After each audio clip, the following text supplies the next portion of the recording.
Hi, it's Uncle Larry. Today I want to talk about something that keeps bugging me about people who support an agenda for change, knowing full well it will involve some sacrifices. For others, that is, not themselves. Let me be blunt. If your agenda for social justice, climate justice, or any other priority doesn't cost you anything, but takes an economic toll on others, then something is wrong. One of the biggest challenges to democracy is the ever-widening gulf between, one, the smaller professional class made up of individuals in management, academia, the tech sector, and government, people who you might say are financially comfortable, and two, the larger, lower middle class, the working class, and the working poor who are just attempting to make a go of things.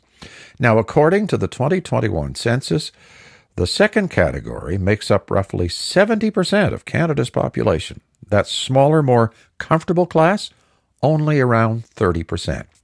So if you're part of this professional class and you are prone to lecturing everyone else on the appropriate ways others ought to order their lives, try putting yourself in their shoes. Park your sacred certainties for just a moment and try to hear your message the way less fortunate souls without your resources may be hearing it. Put yourself in the place of the person whose attitudes you wish would change. Maybe quit secretly despising them. Quit making assumptions about what motivates them. Try getting to know your ideological opponents. I'm sorry to inform you, but you are not a million times smarter than they are. And if you think your status deserves an exemption from the consequences of the sermons you preach to others about what we need to do to save the planet or create a just society, then let me once again be blunt. You're a hypocrite.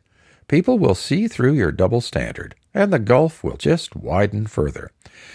Whether it's social change, the environment, or something else, you won't get away with using everyday people as surrogates for your agenda if you're not willing to pay a price for that agenda yourself.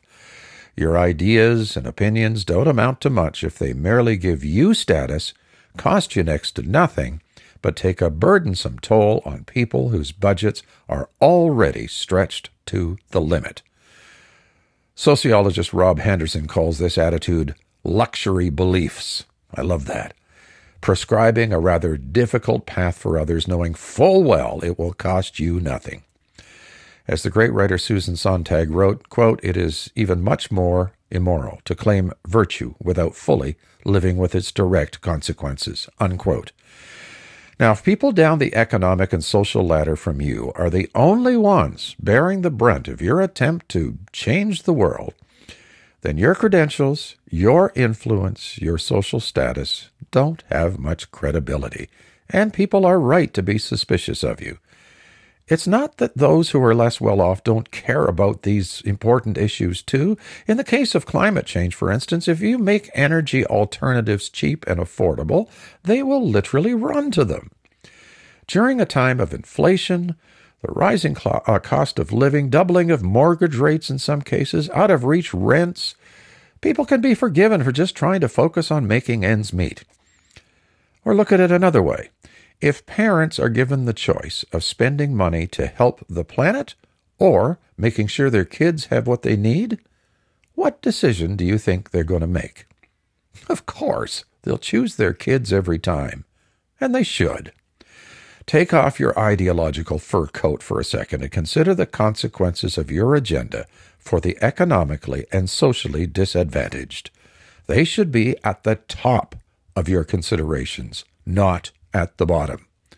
If considering the less well-off in your agenda for change is just an afterthought, something is very, very wrong. I'm afraid you have some soul-searching to do. So much for building an inclusive society.